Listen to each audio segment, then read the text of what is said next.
Bonsoir à toutes et à tous. Merci de nous recevoir à travers cette session d'information de la télévision Bonferré que nous ouvrons ce journal avec ce communiqué de l'École supérieure de journalisme de métier de l'Internet et de la communication. Il porte sur la clôture de la première phase de la formation dispensée à 20 journalistes issus des pays francophones de l'Afrique, dont le Niger a pris part à cette formation. Parcourons ce communiqué avec Youssouf Haidara. L'École supérieure du journalisme des métiers de l'Internet et de la communication EJICOM, un établissement supérieur de formation professionnelle à vocation panafricaine basé à Dakar au Sénégal, vient de boucler la première phase de la formation en journalisme des données ou data journalisme lancée en novembre 2022. Au total, 20 journalistes originaires de 5 pays d'Afrique francophone, Burkina Faso, Congo, Côte d'Ivoire, Niger et Sénégal ont été initiés aux fondamentaux de la pratique du journalisme de données lors de cette première phase. La deuxième phase, qui prendra fin en juin 2023, va porter sur la production par les participants d'articles basés sur ce genre journalistique peu enseigné et peu pratiqué en Afrique. Entièrement dispensée en ligne, la première partie du programme de formation a porté sur les aspects théoriques autour du journalisme de données, la compréhension des enjeux et l'acquisition des compétences techniques.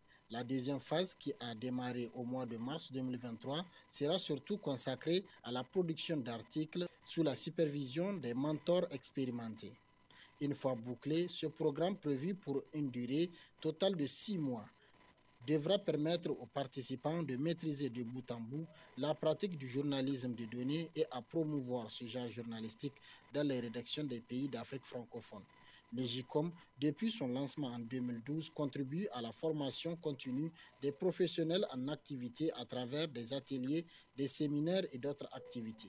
Ces dernières années, l'établissement a mis en place un programme de fellowship pour les formations et un encadrement de plus longue durée en vue d'avoir un meilleur impact. Ces programmes peuvent aller de 6 mois à 1 an.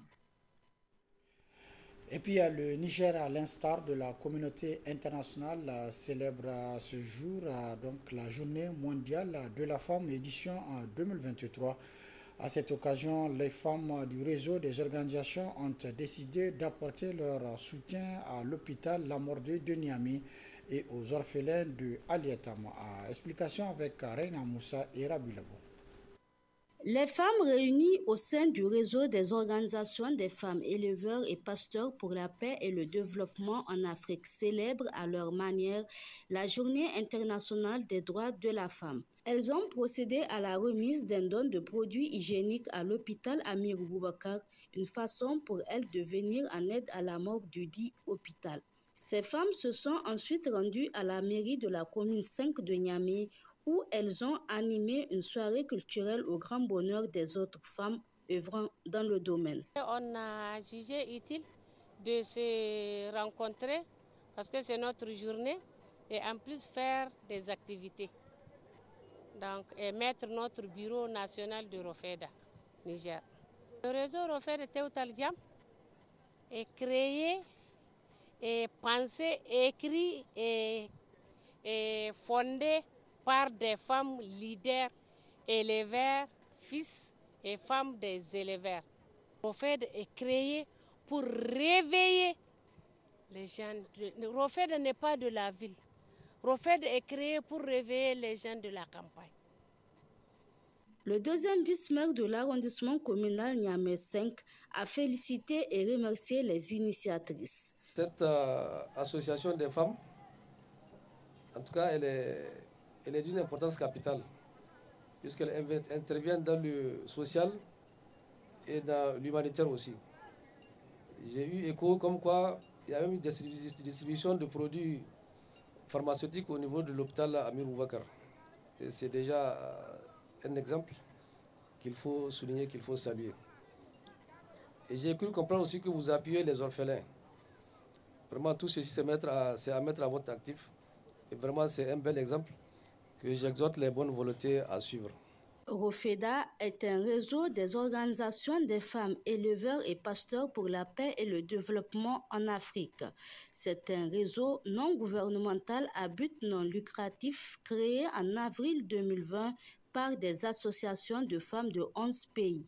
L'objectif est de contribuer à l'amélioration des conditions de vie sociale, à consolider la paix, la sécurité et la cohésion sociale entre les femmes en général et des femmes éleveurs et pasteurs en particulier.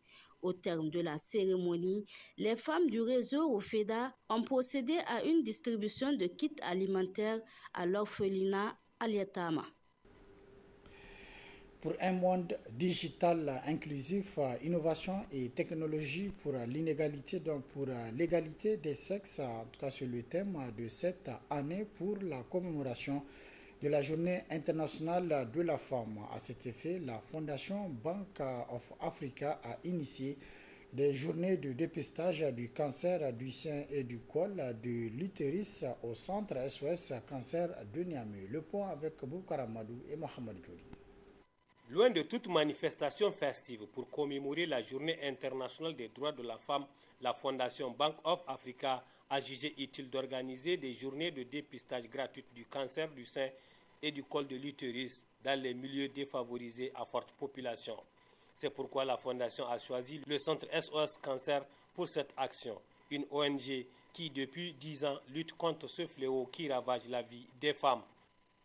De 2012 à 2022, SOS Cancer, avec l'appui de ses partenaires, a réalisé 16 932 dépistages dans cette région du Niger et pris en charge gratuitement plus de 1143 lésions précancéreuses du col.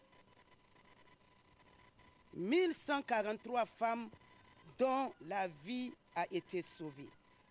Cela aurait pu être l'une de nous, nos sœurs, nos mères, nos grands-mères. Le cancer du sein est la première cause de mortalité chez les femmes africaines. Celui du col de l'utérus est le deuxième cas de cancer le plus fréquent au Niger. Le dépistage reste et demeure le seul moyen de prévenir, voire même éradiquer cette maladie. Cette action humanitaire de la Fondation BEWA vise à rendre plus accessible le dépistage de ces deux cancers pour les femmes vivant dans les zones à ressources limitées, contribuer à la diminution du taux de mortalité, car dépistés très tôt, ces cancers peuvent être soignés. La Fondation Bank of Africa n'est pas à sa première action à l'occasion de la Journée internationale de la femme célébrée le 8 mars de chaque année. La Fondation organise en collaboration avec les centres spécialisés des dons en produits pharmaceutiques et des campagnes de dépistage du cancer du sein et du col de l'utérus. Pour rappel, en 2019, la 4e édition de la campagne de dépistage a vu la participation de 316 femmes dépistées avec 8 cas de nodules et 14 cas de pathologie du sein qui ont bénéficié par la suite d'un traitement et d'une assistance médicale. En 2020, 321 femmes ont enregistré lors de la 5e édition, dont 7 cas de nodules de sein ont été dépistés et 135 cas d'infection gynécologique identifiés. En 2021, la Bank of Africa a fait un don en produits pharmaceutiques d'une valeur de 4 500 000 francs CFA aux patients du Centre national de lutte contre le cancer. Le même centre a bénéficié en 2022 d'un don en produits pharmaceutiques et molécules d'une valeur de 10 millions de francs CFA qui lui faisait défaut. Cette année, en plus de la campagne de dépistage, dont la prise en charge de toutes les lésions précancéreuses du col de l'utérus détectées et garanties, la Fondation Bank of Africa prévoit l'achat de 9 appareils d'ablation thermique au profit des centres de reproduction de la santé du pays, a rassuré Mme Delane Aline, représentante de la directrice générale adjointe des risques de la Fondation Bank of Africa. L'équité dans l'accès aux soins des femmes qui ont le cancer, c'est le thème retenu par Canal+ Niger et ses partenaires pour célébrer la Journée internationale des droits de la femme. Un thème donc choisi par Canal+ Niger pour sensibiliser les citoyens afin qu'ils comprennent les enjeux liés à la prévention et à la lutte contre le cancer au Niger. Abdelaziz Mamadou et Siraj Maman pour les précisions. Environ 685 000 femmes sont mortes de cancer selon l'Organisation mondiale de la santé en 2020. Pour freiner la progression de cette maladie, l'année 2023 a été désignée année d'équité dans la lutte contre le cancer. Au Niger, à l'occasion de la Journée internationale des droits de la femme, Canal+ et ses partenaires ont donné de la voix. Malgré les progrès impressionnants qui ont été réalisés dans le monde, certaines barrières, dans le cadre de la lutte contre le cancer, certaines barrières restent à être relevées encore. Les barrières culturelles, sociales et économiques qui empêchent à une grande partie de la population d'obtenir des soins de qualité. La Journée internationale pour les droits de la femme est l'occasion donc de mettre en lumière les avancées, les exemples de bonnes pratiques, mais aussi les défis qu'il nous reste à relever. Il s'agit ici de repenser ensemble notre engagement pour mettre un frein aux inéquités dans le cadre de la lutte contre le cancer. L'endroit où vous vivez, votre religion, votre sexe ne devrait pas avoir d'incidence sur vos chances de survie.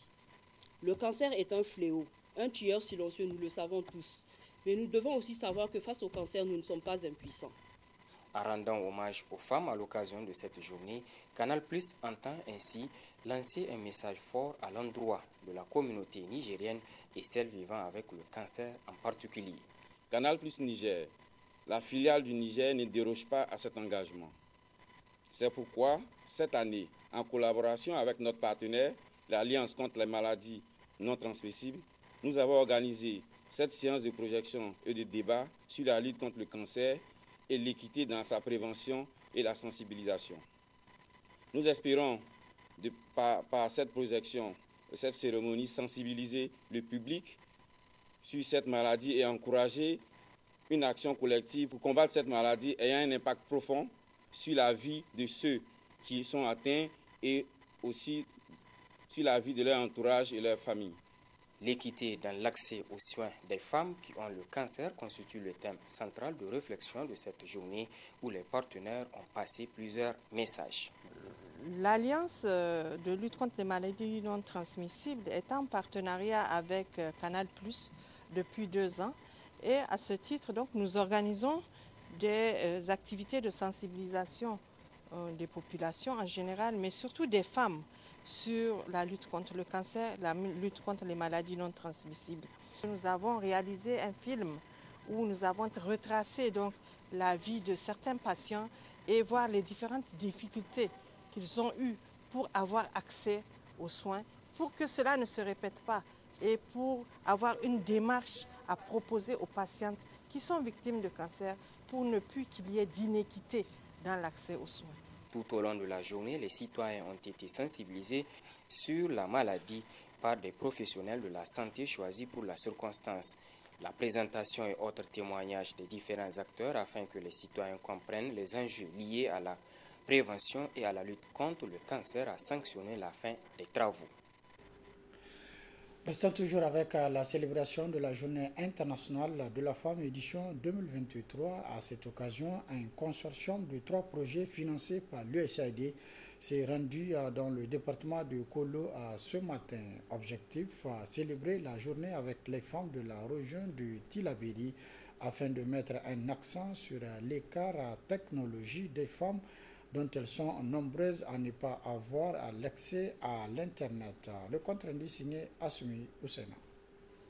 Pour magnifier et promouvoir l'émergence des femmes de la région de Tillabéri en cette journée internationale qui leur est dédiée sous la thématique pour un monde digital inclusif, innovation et technologie pour l'égalité des sexes, les projets Jagoranti intervenant dans le domaine de la gouvernance, Kulawa dans le domaine de la santé, avec l'appui de Sahel Collaboration et Communication SIC, tous financés par l'USAID, ont porté leur choix sur l'une de leurs zones d'intervention commune, à savoir Kolo, vitrine de la femme dans la gestion communale. Cette journée nous permettra d'analyser l'impact de l'écart numérique entre les sexes sur l'élargissement des inégalités économiques et sociales et permet de mettre également en lumière l'importance des projets de droits des femmes et des filles dans les espaces numériques et de lutter contre les violences sexistes en ligne, facilitées par l'éthique.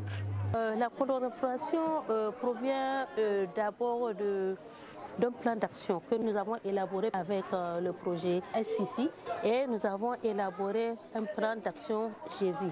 Et dans ce plan d'action, Kulawa et Jagoranchi ont déjà célébrer la journée de la femme du 8 mars de l'année passée à Mazamni et nous continuons dans la même lancée pour pouvoir montrer ces activités conjointes très chères à notre bailleur de fonds, l'USAID. Pour amener les femmes à faire valoir leurs priorités avec la collaboration de Viamo, Jagoranti et Kulawa ont mis en œuvre plusieurs activités qui cadrent avec la thématique choisie. On a en place la plateforme, le numéro 325, qui est mis en œuvre pour donner des informations en matière de santé, des informations en matière de l'agriculture, des informations en matière de la technologie aux femmes. C'est un numéro, toute celle qui a une piste, elle peut appeler le numéro 325 pour avoir ce genre d'informations. On a aussi inclus dans cette plateforme la formation continue des agents de santé. Après cette journée, vous avez vu la présentation des ambassadrices pour la promotion des innovations technologiques pour la promotion de la femme. Donc la perspective, c'est qu'ils vont élaborer un plan d'action qu'ils vont mettre en œuvre sous notre appui, sous l'appui de la direction départementale de la promotion de la femme et de la protection de l'enfant. Permettre à nos femmes d'échanger, de participer à la gestion locale et aussi échanger sur leurs préoccupations, les difficultés qu'elles rencontrent, comment aussi bien au niveau de la santé, de l'éducation et dans la prise de décision, comment elles peuvent interpréter à travers leurs messages, leurs cris de cœur. Discours des autorités locales, présentation de doléances, animation ont rendu festive cette cérémonie. Pour renforcer l'utilisation de la technologie pour les femmes, pour leur autonomisation, les ambassadrices choisies seront initiées au NTIC pour la défense de leurs droits. Les femmes nigériennes s'intéressent de plus en plus à la conservation des légumes, une façon pour elles de faire des stocks à la période de soudure. Cela peut donc combler le vide sur le marché. Une de nos équipes s'est intéressée à ce sujet. Je propose donc de suivre le reportage signé Echatou Mohamedou Rabilabou. Ici, nous sommes un des marchés de la capitale nigérienne où l'on trouve une disponibilité de légumes frais et des herbes aromatisées, telles que la carotte, la tomate, le poivron, le persil et le céleri. Quelques mois après cette disponibilité, difficile de se procurer tous ces légumes. Ils deviennent rares et à des prix exorbitants. Pour pallier à ce désagrément, les femmes ont pensé à des méthodes de conservation. Halimatou Isaka, nutritionniste, en a fait à plusieurs reprises et décide de partager son savoir-faire avec d'autres femmes. Aujourd'hui, nous avons réuni les femmes pour leur montrer comment conserver les légumes frais pendant un an sans mettre de conserve dedans. Et ces légumes-là, aujourd'hui, nous posent problème pendant la période de soudure, avril, mai, juin, où il y a une chaleur élevée et il n'y a pas de production locale. Ces légumes-là se font rares. Maintenant, on peut acheter la tomate et la conserver dans des boîtes après pasteurisation. On peut aussi conserver la carotte, on peut aussi conserver les poivrons, persil, céleri et piment, de même que les limonades, les citrons et autres. Donc c'est ça notre objectif aujourd'hui, d'apprendre à un maximum de femmes et de les encourager à aller pratiquer ça aussi pour qu'elles puissent économiser en même temps et aussi puissent bien nourrir la famille pendant cette période où il y a un manque atroce donc de légumes. Madame Jubou Hadiza, quant à elle, s'est engagée à consommer des légumes même pendant les périodes de soudure. Pour elle, la conservation sans l'utilisation des produits chimiques est avantageuse. Ça a beaucoup d'avantages. Par exemple, maintenant c'est leur période, donc dans quelques temps il n'y aura plus ça. Donc c'est maintenant profiter avec la période de la tomate, de l'oignon pour pouvoir conserver, sans des produits chimiques aussi. Et puis sans produits chimiques, c'est toi-même qui as fait tes conserves toi-même. Parce que quand tu fais ça, tu peux les garder pendant plus d'un an. Seules à la maison ou réunies en association, les femmes nigériennes se battent au quotidien pour manger saine et équilibrée.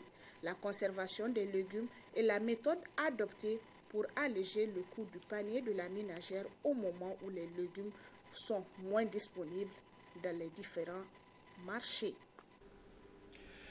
Autre aspect de cette édition, la salle de réunion de l'hôtel Bravia de Niamey a servi de cadre ce matin à l'atelier technique, le premier donc d'IJAR, initiative du pôle agro-industriel du Niger. La cérémonie d'ouverture s'est déroulée en présence de plusieurs invités. D'autres détails avec Youssouf Haïdara et Ibrahim Ousmane. Cet atelier technique sur le programme Pôle agro-industriel du Niger vise à sensibiliser les acteurs et les partenaires de l'État du Niger sur le processus allant de la préparation à la mise en œuvre du programme. Selon le coordinateur du programme, le président de la République a voulu cette initiative pour la promotion des chaînes de valeur agro-industrielles au Niger. L'objectif principal du programme Pôle agro-industriel est de promouvoir des chaînes de valeur agro-pastorales et agro-industrielles dynamiques, motrices de l'émergence du Niger. Le présent atelier, qui est la première manifestation publique de l'ICP, a pour objectif de présenter aux parties prenantes, publiques et privées, le processus de préparation et de mise en œuvre du programme des pôles agro-industriels au Niger. Plus spécifiquement, l'atelier doit permettre d'informer les participants sur le programme des pôles agro-industriels, échanger sur les atouts et contraintes de création des pôles agro-industriels, échanger sur les opportunités et menaces pour l'implantation d'unités industrielles et de parcs agro-industriels, approche zone économique spéciale, climat d'affaires, coût des investissements, partenariat public-privé, etc. Cette initiative du président de la République qui contribue au développement du secteur agro-industriel bénéficie du soutien de la FAO. Cet atelier qui permet de lancer des rencontres d'information du programme des pôles agro-industriels va sans nul doute favoriser une appropriation et un engagement des parties prenantes au processus d'implantation des pôles agro-industriels, de mieux les outiller et de s'approprier la démarche pour sa mise à l'échelle. Je peux vous assurer que la FAO restera toujours à vos côtés pour accompagner le gouvernement vers son élan de création des parcs agro-industriels pour assurer la sécurité alimentaire, lutter contre la pauvreté et créer de l'emploi pour les femmes et les jeunes. Durant 48 heures, les participants à l'atelier suivront des présentations sur le processus de la mise en œuvre du programme Pôle agro-industriel au Niger. Au terme de ces 2 jours, l'élaboration d'une feuille de route est attendue. C'est la fin de cette édition. Merci de l'avoir suivi à toutes et à tous. Prochain rendez-vous de la rédaction demain, Inch'Allah, à partir de 10h30. Très bonne réception. Au revoir.